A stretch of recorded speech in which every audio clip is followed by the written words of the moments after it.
Welcome to the Property Profits Podcast. Thank you so much for jumping on today. Today, I wanted to talk about acquiring rentals, buying rentals, building a portfolio, what that looks like, the myths, the truths, the facts. A lot of people think that when you go and buy a bunch of houses, let's say 10 to 20 houses, you're going to be financially free right off the bat. I'm going to give you some facts. A lot of rentals only cash flow a couple $100s a month. Do the math, a couple hundred times 10 times 20 times 30, whatever.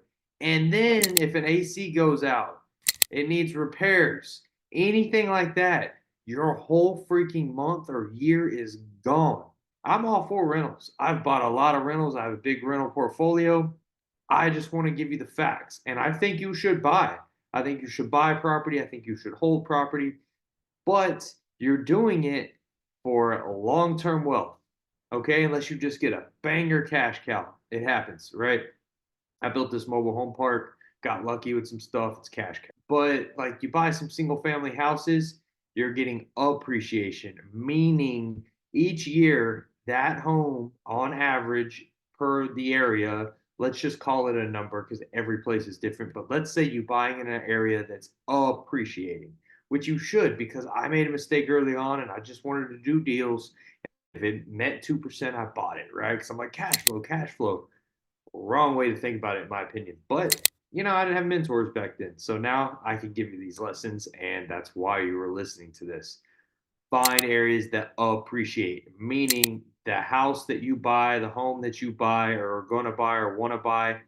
Look at trends in the area. Go back online, public info. Look 5 years ago. What were they worth? What are they worth now? Just use the auto generated number. Keep it simple. Do the add and subtract thing, right? All right, $100,000 appreciation over 5 years. Divide that by five. 100,000 divided by five. That's the appreciation rate in that area. So you can run the same exercise if you're looking for an area. Typical appreciation's 3% a year. You're gaining 3% a year appreciation on the house. Also, depreciation. So if you make money, you can depreciate a house. You give their CPA. And again, I am not a licensed attorney, CPA, not licensed in any of that, not giving you financial advice, information, legal information, none of that. Telling you what I think that I know. All right, depreciation. So if you make cash, you can use the depreciation from your houses to offset it. That's why people say they don't pay taxes, because they own real estate.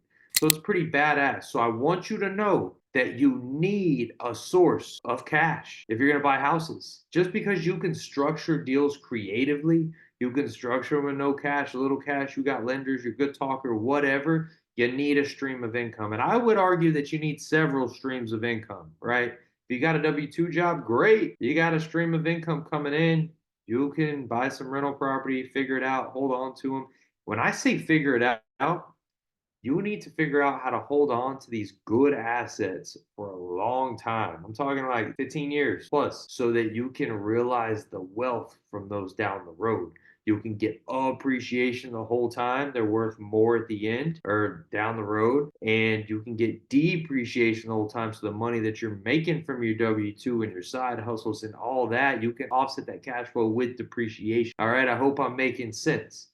But there's this big craze about buy, hold, buy real estate, buy real estate. I love it, dude. This is property profits, right? I'm here to tell you buy real estate, but I want to give you the hard facts. You need income to drive the boat. Real estate can offset your taxes. Real estate can build that long-term wealth for you, even generational wealth once you start multiplying and compounding. But it is hard. It is freaking hard to build a real estate portfolio. Sometimes you're like, damn, it's summer and there's ACs everywhere that you got to replace or fix or maintenance, and you need cash to do that. You need people, good contractors. So you need systems, SOPs in place. I know a lot of people say, oh, go raise money. It's cool. It's easy.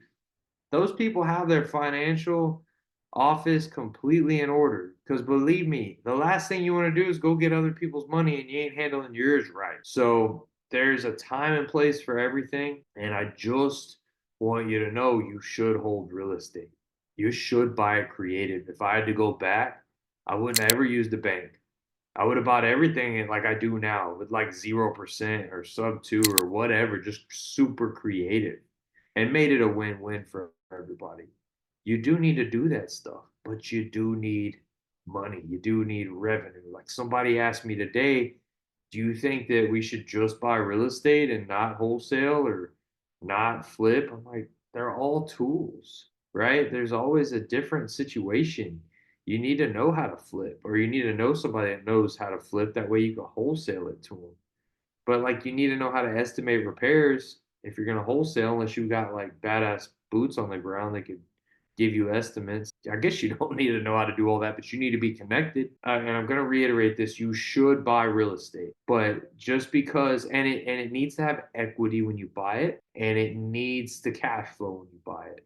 All right, that's what it is to buy right. Because if you buy right, 15 years down the road, it's going to look really good. If you buy wrong, let's say no equity, negative cash flow, you're going to play catch up for however many years. So you need to buy right so you realize a lot more potential. Does that make sense? I hope it does. All right. If you got any freaking questions on this, and if you like learned something today, I would love for you to leave a review. Tell me what you learned. Tell me how this show is changing you or your family, your friends' life. That'd be awesome. I would love to hear about it. And tell your friends, tell your family to leave us a review. And like always, I hope to see y'all back here tomorrow on the next one. Thank you so much.